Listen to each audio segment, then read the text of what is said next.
광주 화정동 신축 아파트 붕괴 사고 현장에서는 9일째 실종자 5명에 대한 수색이 이어지고 있습니다.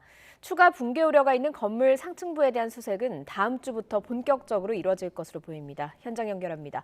양동훈 기자. 네, 광주 화정동 붕괴 사고 현장에 나와 있습니다. 네, 안타깝게도 아직 추가 구조 소식이 들리지 않고 있는데요. 수색 작업은 어떻게 진행되고 있습니까? 네, 오늘 아침 7시 반부터 구조 작업이 재개됐지만 아직 추가 구조 소식은 들리지 않고 있습니다. 인명 구조견과 내시경 카메라 등을 활용해 수색하고 있지만 잔해물들이 많아 수색에 어려움을 겪고 있습니다. 잔해물을 치우다 보면 외부로 떨어질 우려가 있기 때문에 낙하물 방지망을 설치하는 등 안전에 초점을 두고 수색을 진행하고 있습니다. 구조당국은 향후 수색 방침을 결정하기 위해 전문가 자문회의를 열고 그 결과를 발표했는데요. 회의 내용에 따르면 본격적인 상층부 수색은 다음 주에야 가능할 거로 보입니다. 실종자 수색을 위해서는 2차 붕괴 위험이 있는 외벽과 타워 크레인에 대한 안정화 작업이 우선이라는 데 의견이 모였습니다.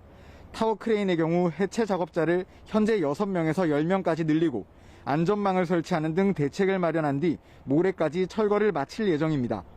추가 붕괴 위험이 있는 외벽 등에 대해서는 긴급 안전 진단을 추진하고 수색 작업이 안전하게 이뤄질 수 있도록 임시 가설보와 내부 안전망 등을 설치하기로 했습니다.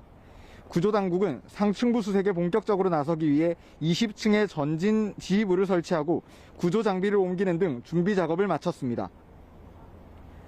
피해자 가족들은 현대산업개발과 당국이 시간을 끌고 있다며 반발하고 있다고요. 네, 피해자 가족들은 현대산업개발과 광주시, 서구청들이 가족들을 방패막이로 내세운 채 시간을 끌고 있다고 강하게 규탄했습니다. 주변 상인이나 다른 공사장의 노동자들이 많은 사람이 피해를 보고 있는데 가족들의 핑계를 대며 수습을 미루고 있다는 겁니다. 타워 크레인을 해체한 이후 어떻게 수색을 진행할지에 대한 설명도 전혀 없다며 시간을 끌고 여론전을 벌여 관심이 식게 하려는 의도가 아니냐고 목소리를 높였습니다. 또 생계 문제에 대해서는 어떤 대책도 없는 데다 각종 회의에 가족을 참여시켜달라는 요구도 거부당하고 있다고 주장했습니다.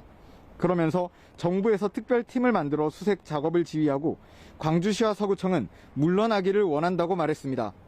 지금까지 광주 화정동 붕괴 사고 현장에서 YTN 양동훈입니다.